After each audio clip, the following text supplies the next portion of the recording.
Hello नमस्कार, कैसा है मेरा यूट्यूब परिवार। आज का वीडियो थोड़ा सा लोकेशन अलग है। बात समझिए, आज की वीडियो का टॉपिक क्या है। देखिए, आज की वीडियो में हम लोग बात करेंगे ना कि जैसे बहुत बार आपने देखा होगा कि जब हम लोग ईएमआईज देते हैं, अब उसके बाद हमारी स्थिति कुछ ऐसी हो जाती है कि ईएमआईज पे नहीं हो रहा है। अब ये ईएमआई कितने दिनों तक पे नहीं हो रहा है, सवाल ये है।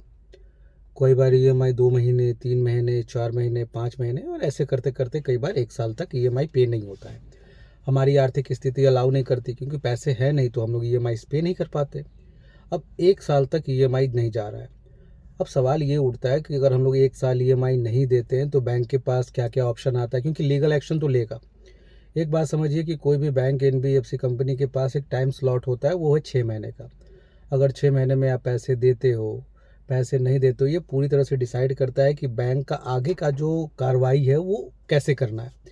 क्योंकि बैंक आपसे पैसे मांग रहा है, पैसे आप दे नहीं रहे हो, साल भर हो गया, तो ये पूरी प्रक्रिया में आप पे लीगल एक्शन होगा, क्या क्या एक्शन होगा, इन बहुत सारी बातों को ध्यान में रखते हुए आज की वीडियो में हम बताए हैं कि देखिए, बैंक 1 साल तक जब पैसे नहीं मिलते हैं उनको, तो उनके लीगल एक्शंस में क्या क्या चीज़ें होती हैं, क्या आपको करना होता है, और बहुत सारी चीज़ें हैं जो 1 साल के दरमियान आपको देखना पड़ता है।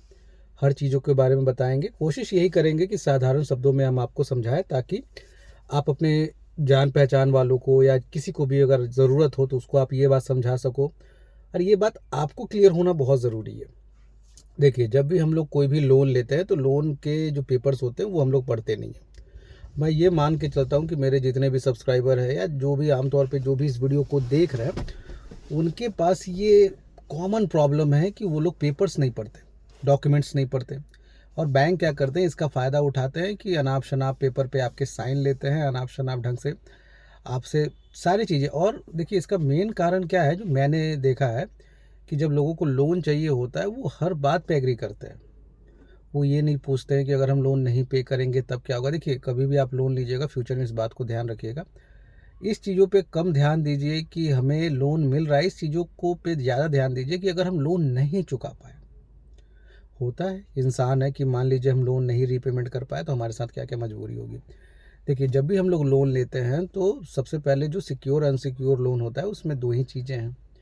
सिक्योर का तो पता है कि आपने एक संपत्ति दे रखी है, आपने एक प्रॉपर्टी दे रखा है, आपने एक चीज़ दे रखा है कि अगर आप पैसे नहीं दोगे, उस प्रॉपर्टी को लिक्विडेट किया जाएगा, बैंक अपने पैसे की वसूली कर लेता है।